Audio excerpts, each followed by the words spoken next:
In the previous Piano Basics videos, I discussed the basic makeup of a piano.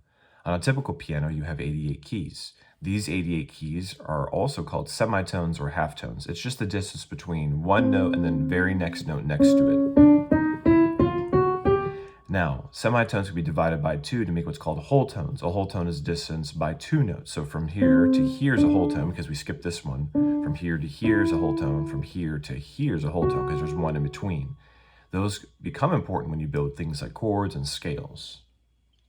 We also discussed how scales work themselves and how scales, indicate a group of notes that get along well together. For example, the C major scale has a nice, pleasant sound, but imagine playing something, I suppose, like this. That doesn't quite work because the more sequence of notes that you have together, the more important it is that they get along well together. Now, scales are the basis for composing music, and you can take chords from scales themselves. However, in this video, I want to have more emphasis on middle C itself. A lot of times, middle C is skimmed over, but actually middle C is very important. And it's not just important because you want to be able to orient yourself on the piano. I've said before it's a North Star. However, middle C separates the difference between the treble clef and the bass clef. Okay, so when you start reading sheet music, that note that's in between those two clefs is going to be able to tell you where you are, because a lot of times beginners have their spatial awareness mixed up, where maybe they'll be on the left side or the right side, or too high or too low. Now, middle C, when you're looking at it on sheet music, is going to have a line going through it, and it's called a ledger line. I like using middle C as a reference point to teach my beginners how to be able to actually play on the piano, because sometimes somebody will play a G, but they won't realize it's above middle C on the sheet music, but it's also to the right, and they'll be playing maybe this one instead. Okay, so sometimes you can get these keys mixed up because you don't know where you are. So middle C is great because if you know where middle C is and you know where your note is relative to it, you can know whether or not it's right or left. A lot of times I've taught my students up is right, down is left. So as the sheet music goes up, you go right. If your sheet music goes down, you go left. But the same can also be applied to middle C. Any note on the sheet music that's to the right of middle C is going to be above it on the sheet music. And any note that's going to be to the left of middle C is going to be below it on the sheet music. So that's why middle C is very handy, is knowing things like that. Now, middle C itself is the 40th key on the piano. That's a standard 88 key piano. The actual middle key on a standard 88 piano is this E. It's the 44th key on the piano. The next thing I want to talk about is the importance of the difference between right hand and left hand.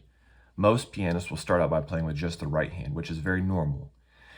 Most of the time, right hand is used for what's called melody. It's the signature of the song, it's the identity. So something like this.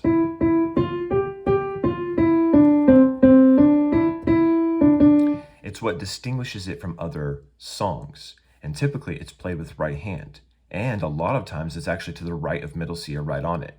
And yes, you can have your right hand below middle C and still playing a melody. Now remember, if you didn't think music was complicated enough, there's always exceptions to a rule. But right hand is typically what's called melody, it's the identity. The left hand is called harmony. Harmony makes the melody more rich and adds a little bit more character to it. It just makes it better. It makes it not seem so thin. So instead of playing something like this, I can add a simple change like this, just an alternating harmony, and make the song instantly better.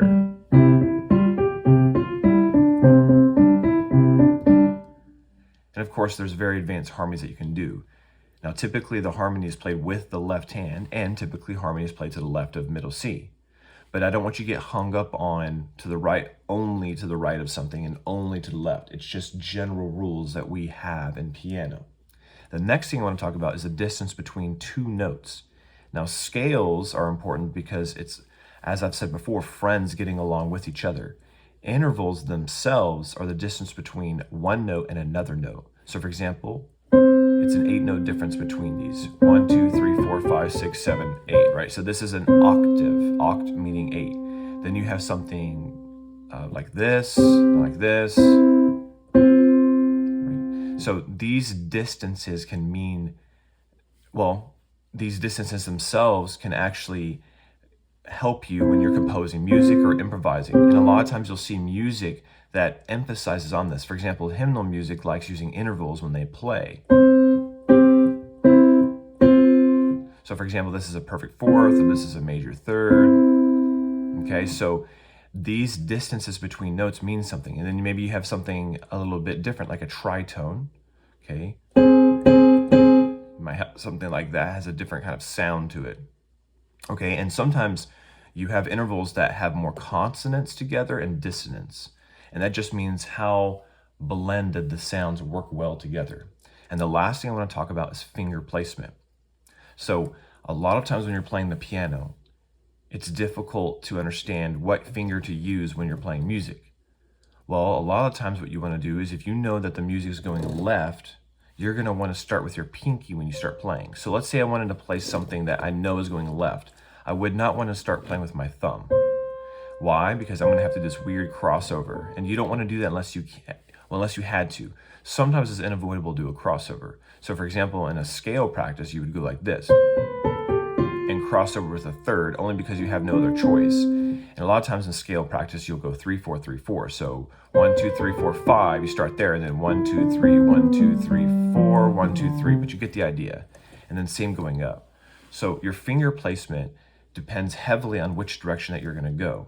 So a lot of times, if you know you're going to go left, there's a good chance you might be using your ring finger or your pinky. If you know you're going to go right, then you're going to probably want to use your thumb and your index, because you have more fingers available to play. That's my video for today. Thank you.